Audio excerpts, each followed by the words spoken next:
In this challenge review, we're going to look at how to create the player jumping. I've decided I'm going to show you both ways in a more recommended way. There's an advanced way to do this using a return type function, and then there's also a way to do this using a variable. So I'm going to go ahead and show you how we could do both. The first thing we need to do is we need a variable for our jump force. So I'm going to say here, private float, and we'll call this jump force. We'll go ahead and set that to about 5. If I ever want to extend this and I want to change this in the inspector, one of the things I can do is simply just right above it, type serialized field, and that's going to display it in the inspector so that I can modify this value. So we created our variable for jump force. We also need a variable to know if our player is grounded. That logic doesn't exist. We have to create the ability for him to be grounded. So here we're going to say private bool underscore grounded. And we're going to set it by default to false because we can assume right now looking at our player that maybe his starting position is in midair and he's just going to fall down. So we want to set it to false. We're going to let the raycasting be responsible for turning that true. Now that we have our private bool grounded equals false, let's go ahead and start filling in our pseudocode for how we actually jump. So if we hit the space key and our grounded bool state is true, so if space key, so we do input dot get key down, and we're looking for key code dot space. So if we hit the space key and our grounded state equals true, that means that we can jump. So here we're going to say jump. So to jump, we need to grab our current velocity, which is our rigid.velocity, and we're going to set it to a new velocity. And we're modifying now the y. So here we're going to say a new velocity, which is a vector 2. And for the x, we don't want to set it to 0 or anything like that. We want it to be whatever the current velocity is. So for instance, this will allow me to be able to run and jump, not just jump straight up. So to do that, we're going to say underscore rigid.velocity.x. And for the y, we want to use our jump force. We can go ahead and save this and actually test it out. Let's go ahead and clean up some of our code here. So right now, our logic is we can move, but if we hit the space key and grounded is true, then rigidBody.velocity is going to add jump force. Now right now, grounded is false. I'm going to add a serialized field attribute above this so that we can modify that bool in the inspector for testing. Go ahead and let Unity compile. Stop running your game. When it's finished, we'll run it again. And if we select our player, you'll see here that we have our property of jump force and our property of grounded. So here, if I hit space, nothing's happening. But if I select grounded is true, you'll see here that I jump. And because grounded never goes false when I'm in the air, I can infinitely hit space to go up. But what's important here is we have working logic for our jump. I can also move around and jump. And you'll see here, because we keep our current x and y velocity, that we can jump in those directions.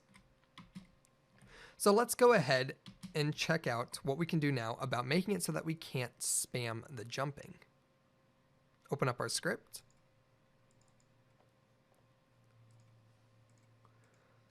And in here, we need to now use raycasting to make sure that our grounded is only true when we're actually on the ground. All right, and grounded goes false once we jump. So to easily fix this, we can simply add right here where we modify the velocity, we're going to go ahead and say underscore grounded equals false. But now what happens if we just do this? Right now, we're going to be able to jump one time and one time only. And the reason for that is because although this logic works, we don't have anything telling it that, hey, you're back on the ground and you can jump again. So right now, you'll see here on the player that our grounded is set to false. If I set it to true, I'm going to jump. It's no longer true, but it was never set back to true. So how do I jump again? And that's where raycasting is going to come in. So let's open up our script here. And we are going to cast a 2D raycast. So here we're going to raycast to the ground. So to do this, we're going to basically say physics 2D. Physics 2D raycast, I believe. Raycast hit 2D is what it is. Here we go. So raycast hit 2D. This is information returned about an object detected by a raycast in 2D. We're going to call it hit info. and we're going to cast the ray. So we're going to say hidinfo equals physics2d dot raycast. And from here we can use our tooltip. So we have 7 options. Basically we can say a vector2 origin, which is going to be our player's position. So we're going to say transform.position. Our direction, which is going to be down, so vector3.down. And then here you can say the distance. So how far do we want this raycast to travel? So we're going to go ahead and use that one, 2 of 7. So the origin is our transform.position. The direction is going to be vector2.down. And our distance, let's just say 1 unit. Let's save this. And what we want to do now is check if hidinfo is not null. That means that our raycast hit something. So here, if our raycast actually hits something, we can say if hidinfo.collider is not equal to null, meaning that it actually hit something, we're going to go ahead and say grounded equals true. Go ahead and clean up our pseudocode here. Let's go ahead and save this. In every frame, it's going to now cast a raycast and detect our collisions. Now, there is a way that we can actually view this raycast. A raycast is just an invisible line that is going to be casted in Unity. If we wanted to see it, there are programs and debug draws that we can actually use, and we're going to look at how to add one of those. So let's go ahead and run this. And you'll see here that currently our player is set to grounded, which is true. Now if I jump, you'll see here I can now jump. Now I'm jumping infinitely, which tells me that it's possible that our collider is getting hit by our own raycast. Now that could be the case, so I want to actually know what is it that our raycast is hitting. So to debug this, we're going to say if hidinfo.collider is not equal to null, that means we hit something. What are we hitting? So I want to say debug.log. We're going to say hit, and we're going to append whatever we hit. So hidinfo.collider.name, and that's going to return the name of the object we're hitting. So let's see if it returns player. Go ahead and let Unity compile.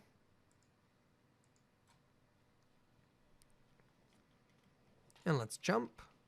So right now, actually, if we look in our console here, you'll see here that it's infinitely hitting our player. So we need to actually tell it to ignore our player. Now, before we even do that, it might be useful to be able to see this ray. So let's open up our script again, and let's add a debug to view the ray. So if we go to Google, let's Google search how to view a raycast. So see 2D raycast in Unity. And you'll see here that we have things called like debug.drawRay, and that's exactly what we want. So debug.drawRay draws a line from start to start plus direction in the world coordinates. You can see here that this is basically taking the forward direction. They're doing a debug.draw. They're drawing it from the transform.position and in the direction. So for us, we can use exactly this. So let's hop back into our code. And we're going to follow this exactly. So here, debug.drawArray, and remember guys, when you're looking at the scripting reference, don't focus on their example. Honestly, just focus on the implementation details, which is debug.drawArray. From there, we can use our tooltip to explain what the rest of the information is. So if we go back into Unity here, and right after we raycast, let's actually draw what we're raycasting. So we're going to say debug.drawArray, and you'll see here that it's looking for a vector3 start. Where is the raycast starting? Well, we said it starts at transform.position right here. So we're going to say transform.position, and the vector3 direction is going to be vector2.down. And then we can give it a color. So let's go ahead and say color.green. Let's go ahead and save this. And you'll notice as well that we are using only a distance of 1, which is equivalent to using vector2.down. But say we were using a distance of 5, we would have to then use one of the other tooltip options that were provided here. You can see here that we have things like vector3 direction, and we could simply modify that. So we would say vector2.down, and we would just say times whatever our distance is. So if we were casting 5 units, we would say .down times 5. But because vector2.down is just a 1 unit vector, we don't need to do that at all. This will be accurate. Let's save this, hop back into Unity, and you're going to see here in the scene view that our raycast is going to be drawn and we can actually see what it's hitting. And there you go. We have a line coming from the center of our player all the way down. So it's hitting our player and it's clearly hitting the floor. But what's happening here is it's hitting our player first and returning that information. So what we need to do is we need to tell this raycast to basically ignore our player. So to do that, what we're going to do is we're going to create basically a layer for it to ignore. Or more so, we're actually going to create a layer for it to detect. So we only want this raycast to return information if it hits the ground layer. That way, what that's going to allow us to do is, one, it's not going to hit our player, but two, it's not going to hit enemies as well. So for instance, if we were to jump on an enemy, it won't register as you're grounded, because that's not true. You're not grounded when you jump on an enemy. You're only grounded when you're on the actual floor. So what we're going to do is if we go into the grid here and we find our floor, you'll see here that it highlights every floor walkable surface, right? Well, what we're going to do is that's what we want to detect. So to do this, we're going to create a layer. So if you drop down here, you'll see here that it has a tag of ground and a layer of nothing. Let's go ahead and create a new layer by going to Add Layer. Make sure you stop playing Unity. And on user layer 8, we're going to add a ground layer. So just type in ground there. And this is going to be a layer that our raycast is going to be detecting. So now what we can do is we can now tell our raycast to detect this layer and this layer only. So it's layer 8. So to do that, we can open up our script, and what we can do here is we can say hitinfo equals physics2d.raycast, our transform.position, vector2.down, the distance is 1, and if we actually hit another comma, you'll see here that we have a few more options. And one of those options is 4 of 7. Which says int layer mask. So what we want to place in there is an 8, but I can't simply type 8 like this. That's not how that works. A layer mask is a 32-bit integer array, and in order to modify that or to place basically a 1 there, you can basically think of as a layer mask as a bunch of zeros. We want to place a 1 on layer 8. So to do that, we have to use what's called the bit shift operator. So we're going to say 1 bit shift, which is 2 less than signs. So 1 bit shift, and then we're going to be saying find layer 8, and that's what we want to target. By saving this, you'll now see that our raycast is going to ignore our player, and it's going to only register on the ground layer. If we run this, you'll see here that it's hitting the floor. And there you go. And now when we jump, you can see here that our grid, if we click on our player here, grounded is true. I jump up, grounded is still true, which is another issue that we're going to look at, but now our floor is being detected, and if I double jump and actually get off it, you can see here that grounded is false. As soon as I hit the floor, it becomes true. So that part is working. Now, I understand that for most, this layer issue and layer mask and what I did with this bit shift could be very confusing. Another option that you can use if you don't like the bit shift operator is you can actually just use a layer mask. You can create a variable here called private layer mask, and we'll say underscore ground layer, and we're going to set it to a serialized field so that we can see it in the inspector. And what you can do now is if you go to the inspector on the player, go ahead and stop playing. Once it finishes compiling, you'll see here that now we have a drop-down layer. And what you can do is you can select the ground layer. And to actually make use of this variable, we're going to simply come over here. And instead of doing 1 bit shift 8, we're going to swap it in and say underscore ground layer dot value. And that's going to grab whatever the selected value is. So again, nothing to be afraid of when it comes to the bit shift operator. Basically, again, a layer mask is a 32 integer array from 0 to 31. It's a list of zeros, and we want to place a 1 on the 8th layer. And that way it's like a flag system. So you can do this way, or you can just keep it as 1 bit shift 8, whichever one you feel is more comfortable. There's no performance decrease or value in using either one.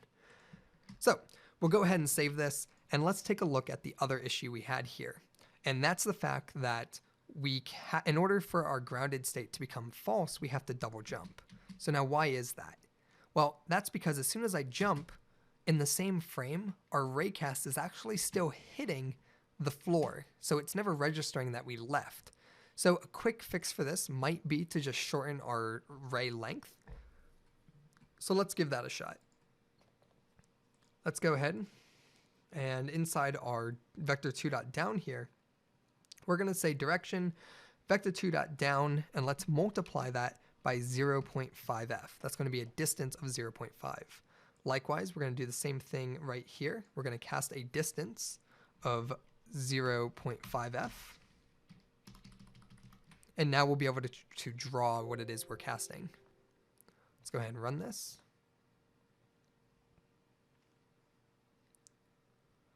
And now we have a shorter ray. We're hitting the floor, and if I jump, you can see here grounded is now false. So we may have actually cut it too short, but if we set it to true, we can jump. So let's go ahead and increase it a tad bit more. So perhaps 0.6. Let's save that.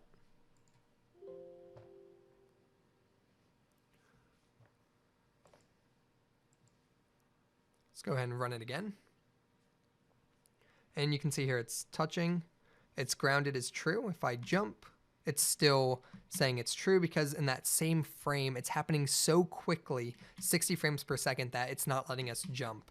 So a workaround to this is going to be setting a cooldown timer. Basically, we're going to say, hey, grounded is now equal to false.